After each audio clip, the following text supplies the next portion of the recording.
Hello everybody and welcome to today's Tyde Talk on Dead by Daylight's victory conditions. Though this may not be as fun to talk about like various strategies in the game, it is still an important part of the game's history to discover. The victory condition is a set rule on how to win the game. Over the course of the game's history, we've experienced different conditions and changes to both survivors and killers. Before we begin this one, I think it's important to take note that we're covering the game's win condition set by the developers of the game. A lot of players have made it their point that they don't care about these rules and don't accept them as their own win condition, and that's fine, except we have to agree that those would be considered house rules or their opinion. However, we can't take that in as a win condition and will focus strictly on the fact of what the developers have set as their rules. The rules set from the developers typically has been defined to be a win is a double pip or a pip, a draw to be no pip, and a loss to be a D pip. How you get these pips is what has changed over the years. We'll begin where we typically do, and that's at the release of the game. Dead by Daylight released its game with the blood point win condition, which was very simplistic. You win based on how many points you earn within the game, 10,000 blood points being a pip, 20,000 blood points being a double pip, and anything less than 10,000 was a D pip. At this time there was no safety, as that would be introduced at a later time. This victory condition would be the reason why the game displays and limits blood points the way it does. They had to limit how many blood points you could gain in one category. While playing the game, you'll notice that the bars around the icon will fill up as you gain more points. This was a way to indicate how well you were doing and how close you were to earning your next pip, and also how close you were to maxing out the blood points for that category. This is such a basic method to pipping that it was actually a failure by design. Developers acknowledged this before the game was released and had to work with what they had to get the game out. The method to rank up was simply too easy, and if you wish to test this yourself, simply watch how many times you score over 10,000 blood points in any match in today's version. If you want to get real specific, you can only take 5,000 points from each category. So if you score over 5,000, just make sure you have 5,000 in at least 2 different categories in order to score your 10,000 for your win. Due to how easy it is to get those points, developers had set in motion plans to change the method for ranking, but we wouldn't see this for quite some time. Though developers were planning a far larger change in the future, they still made efforts to make the current ranking system slightly more tolerable with minor changes. A few months after release in August, patch 1.0.6 would introduce the new safety pip. If you score at least 7,000 blood points, you will not lose a pip. This was to help players who still played their part but might have been unfortunate to have been camped or go against survive with friend groups. This helped to keep the players happy but never really fixed the issue on how easy it was to rank up. It would be a year later, in July of 2017, that one drastic change would be made, but only for killers. Killers had made several complaints as they may not earn many blood points if they were killing too efficiently, and due to this, the victory system was not rewarding their dominance if they had it. Patch 1.5.3 was released, introducing what would be known as the Victory Cube. As it worked to change the way that a killer ranked up, it did nothing to change the survivors. The Victory Cube introduced a new point system. For each hook phase the survivor enters, the killer would earn 1 point. A sacrifice would earn 2 points, and a maximum of 4 points was available for any one survivor. Mori's would count as a sacrifice, giving 2 points, and bleeding out a survivor would only count as 1. 8 points would be needed for a safety, where 9 would result in a pip. All 16 points would reward a double pip, which would require sacrificing all survivors. The idea was to balance the victory conditions around 2 survivors being defeated while 2 escape. The statistics behind the survival rate matched what the developers were aiming for at the time. The balance for them was considered to be 2 live, 2 die, and due to this it would begin to create a new kind of complication. If the game was balanced to have 2 survive and 2 die, then we have the issue where the killer is balanced to hit neither a win or a loss, but instead a draw. This wouldn't settle well as the game is not balanced in the killer's favor during this time, meaning that if they were balanced to get a draw but they're considered weak, they're going to more or less lose more often than not. Developers were working to remove the game from the dark times, but killers would still hope that they don't suffer from skilled survivors that would exploit the usage of the overabundant palettes, windows, and godlike perks. Due to this, we began to see survivors of lower skill level easily obtaining rank 1 while the killers were being separated into their proper ranks. It wasn't common that a low skilled killer would make it into rank 1. This caused the experience for survivors to suffer as the lower skilled survivors would face the higher skilled killers. Even if a survivor were to face defeat, the way that their victory was so easy just made it difficult for them to derank into their proper ranks, meaning they typically kept ranking up even if they were to lose. The developers knew change still had to be made, and their 2-year-long project would later release to fix all the issues they've been having.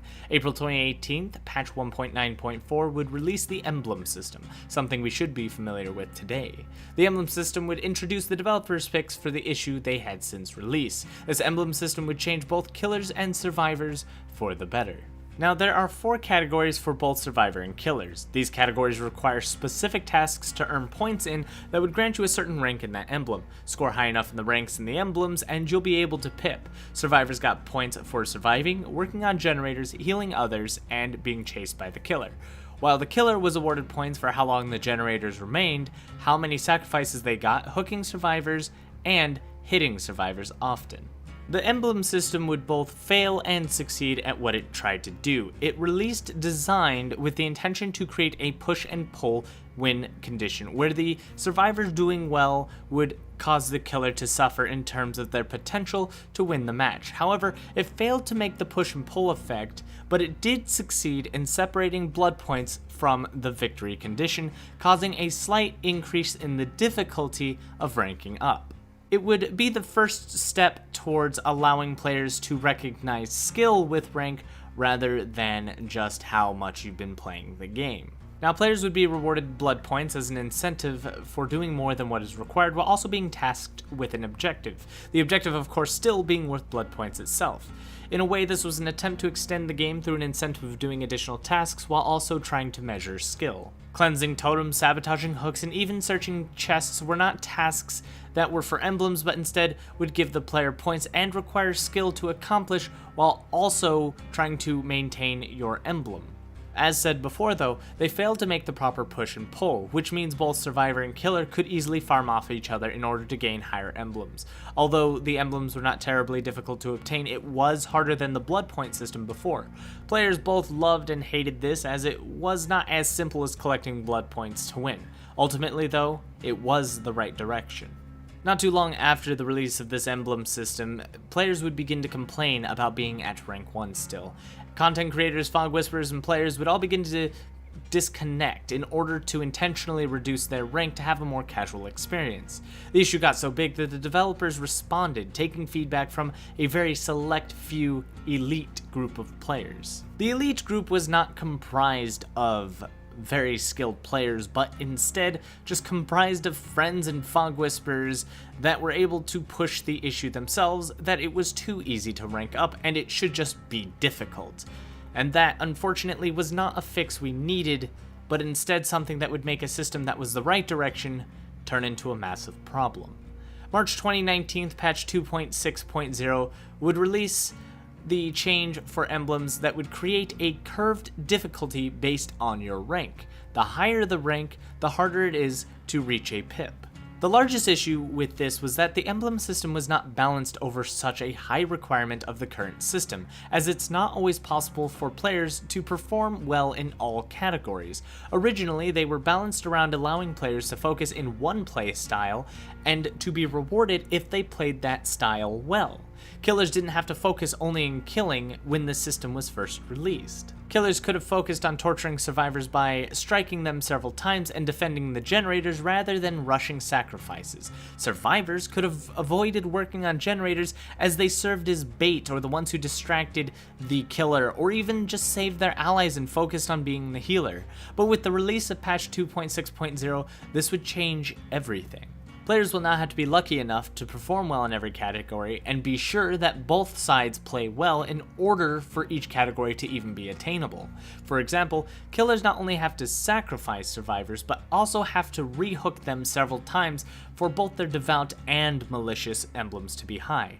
Not only that, but they have to strike no less than 28 times to get their chaser up while hoping that the game lasts for 9 minutes before the final generator is done. If they can't kill everybody before all generators are done, their gatekeeper emblem is likely to be missing. Survivors also required a skilled killer to come around to give them all of their emblems. You usually have to farm it up if the killer is incapable of stopping you from getting all the generators, but you do need to make sure people get hit so you can make heals, and that you stay near the killer in order to get some points and hope that the killer doesn't hook you last second. Even if you were to rush all the generators, you still have to make sure the other categories are full in order to pip, or else you waste the game and are required to play another and hope that the next killer is better.